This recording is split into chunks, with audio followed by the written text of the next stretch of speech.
Mike Acosta here from a Burger Vibe out here on Washington. I'm here with owner Alex Moghaddam. Alex, you had a situation here this past week and it's still a mess. You had a water main that was broken.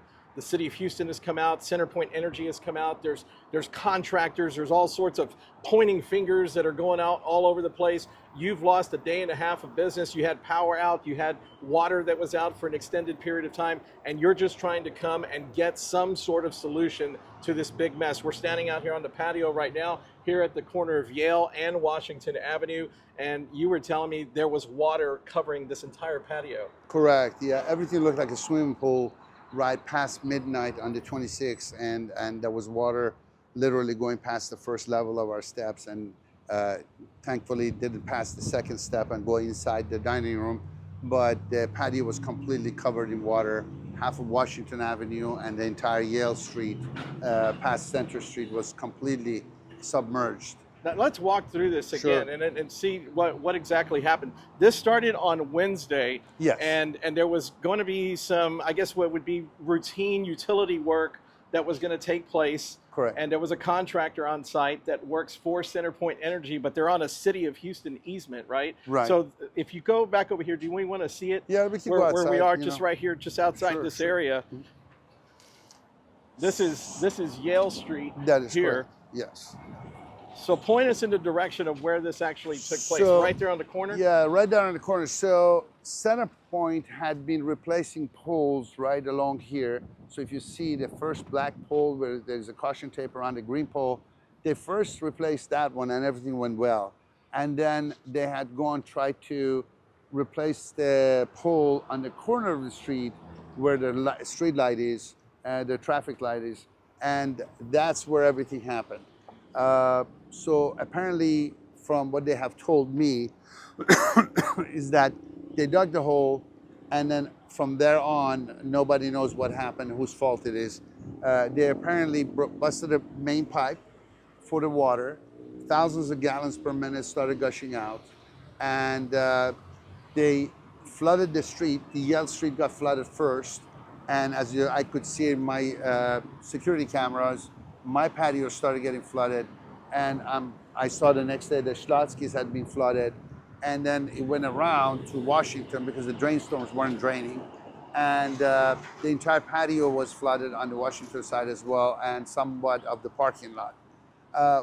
The issue with that is that it brought a lot of dirt and mud into Let's go our see it. I want properties. Yeah. everybody to see the remnants of what was there. Yeah. Show us. So you had so they did clean everything this part. over here was covered in 4 inches of mud, and the street was about 4 to 6 inches of It mud looked as like well. a war zone. It did. It really and it was did. very and slippery. that's not an exaggeration. Yeah, it looked very slippery. But you then, can see some of the residue that's this still is here. after City of Houston Public Works, as a favor, while they were cleaning the street, they came and tried to clean my patio, but they came short on their hose. So all they could do is to shoot high pressure water wherever they could reach.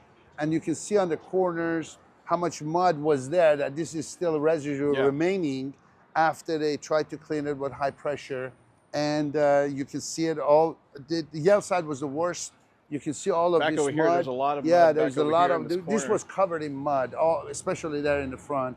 A lot of dirt, a lot of vegetation. Everything was just brought. Some of this vegetation, they were all over this particular vegetation were all over the place. Yeah. And but most of the dirt was on this side, and everything was obviously wet.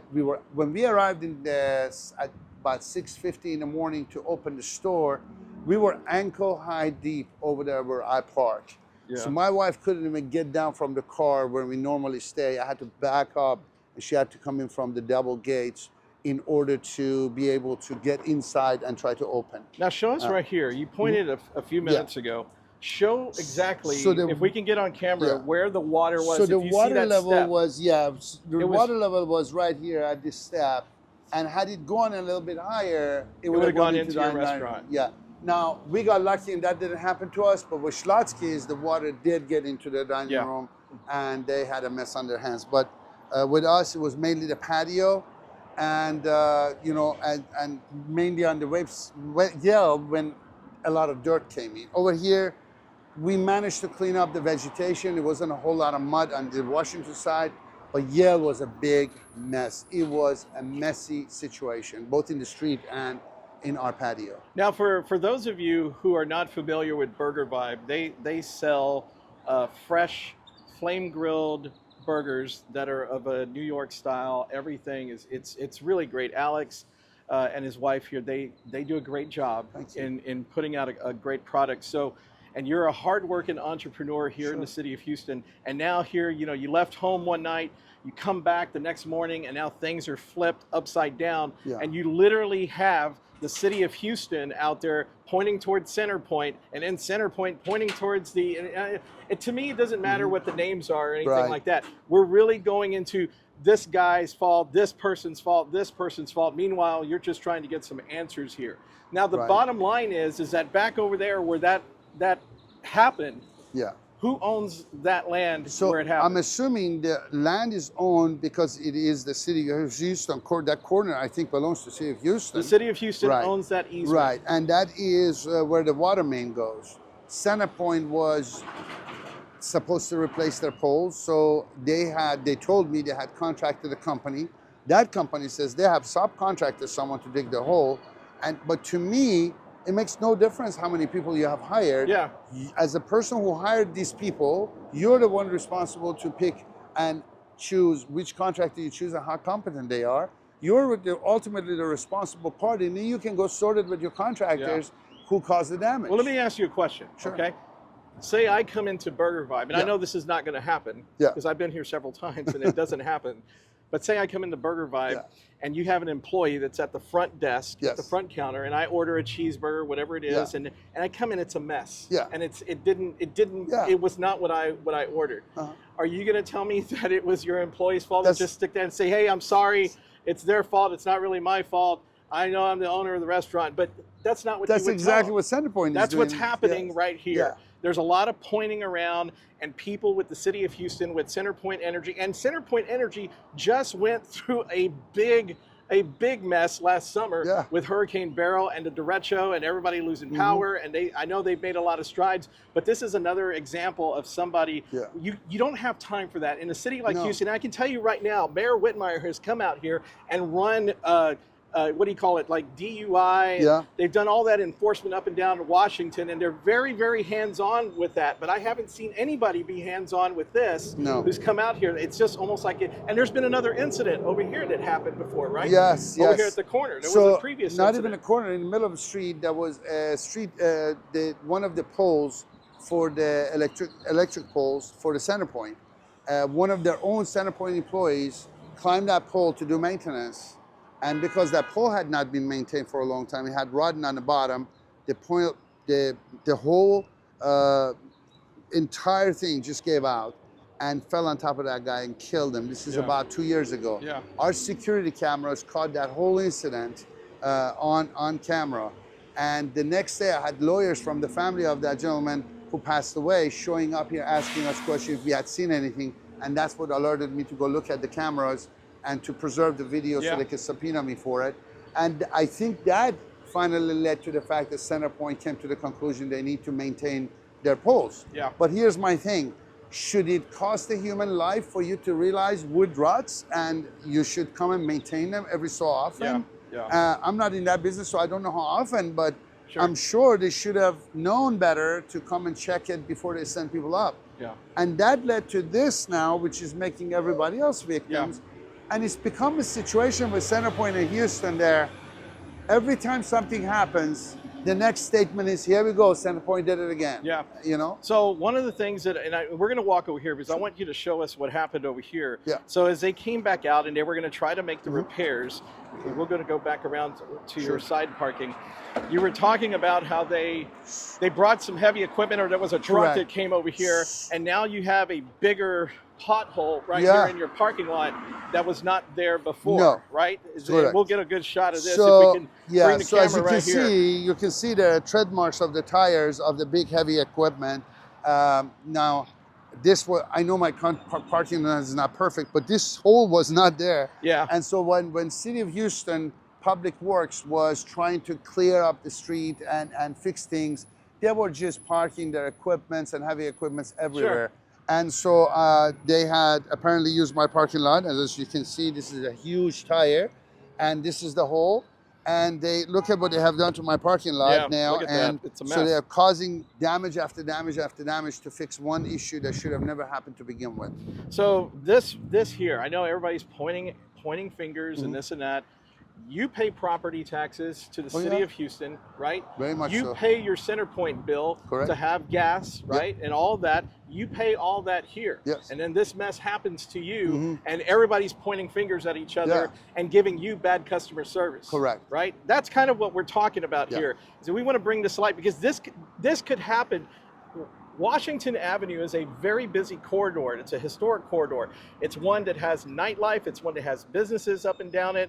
And this theoretically, I guess, could have happened at any point along here. Sure. This contractor could have been working down the block on to the west or back to the east, and it could have happened to someone else. It unfortunately happened here to you. So we're just looking to see. You're looking for answers. You're Correct. trying to find somebody to be accountable for what happened out here and just stop pointing the fingers. Exactly. Look, so CenterPoint and City of Houston, although they may not be the same entity, they're constantly working with each other because they're constantly in each other's property. Yeah. And obviously, some of them, if they're short-manned or they feel the need to, they subcontract some of their work. In my view, they should still be responsible and held accountable for whomever they hire and whatever the action that person performs, because their deal is with CenterPoint. And I'm sure there's all these technicalities and all these things that are in contracts and everything. Exactly. And I'm sure that's what they're resting behind. But when it comes down to Houston citizens and Houston business owners who are trying to do something positive, who really put their heart and soul into a business, and then this happens, and then you have big corporations and city government that just can't get it together, it would be nice if somebody could call you and at least tell you, hey, Alex, we're working on it. But that's not what we're seeing here. No, even though they didn't call me, I reached out to them. City of Houston, CenterPoint, and their contractor, and then the subcontractor of the contractor. And they all are literally not taking accountability and pointing at the next person in line. And so it keeps going in this circle of City of Houston, CenterPoint, their contractor, the subcontractor, and then from there to City of Houston again. And nobody wants to accept responsibility. They're telling me that they are investigating. What's there to investigate? Somebody dug a hole. Somebody need to replace their pole. They needed a hole. Somebody dug the hole, hit the main. The main wasn't leaking before. It was leaking after. And it should be as clear as a day of what happened here. And what's there to investigate? Yeah. You know? But that's what they're saying. Well, you know, last summer when the hurricane came through here, and last spring when the derecho came through here, you know, everybody was hands-on. It was all hands on deck, and all eyes were on CenterPoint because of what they did wrong. Correct. You know, and the county, the city, everybody, the politicians were there quick to hold people accountable, but you're not seeing that here. No. Maybe it's just not a big enough disaster for somebody in city government to really take charge of this situation. That's why we're here. We're hoping that somebody from the city, somebody from CenterPoint, we're not trying to say that you're terrible. We're not. No. But we need answers for this Houston entrepreneur right here who puts their heart and soul into this business, who comes here every day, a family-owned business, and putting that effort here inside our city, which is a great one. So that's what we hope, that somebody sees it, somebody takes action, somebody is there and answers to you. Exactly. And you know, so this whole thing caused me to lose a day and a half of business. And that's a big deal. Huge deal. That's a big because deal. For us, when we are going week to week with our bills, and we are still struggling to bring in traffic and trying to improve our business, and we are a kind of a new business, that is a huge deal for me, because now I'm sitting here worried about how am I going to take care of some of my bills next week when I lost the whole day and a half of worth of income. Yeah. So, but for them who are charging us all this money, they're not going to give us a break on their bill. Correct. And you're still going to have to pay, and it's going to be due when it's due. Exactly. Correct. You know, John Whitmire, as the mayor of Houston, has done a lot of great things in about the 16 or 17 months that he's been in office. He's done a lot of great things for the city of Houston. He's been very hands-on. I'm sure he has somebody out there in his office that could probably help you. I would hope so. Alex, I hope we're going to stay in touch with you. We're going to keep updating. I hope that this gets resolved. I hope you get some answers. I hope it speeds things up a little bit, and you can get some resolution to what happened. For Houston City Beat with news that matters to you, I'm Mike Acosta.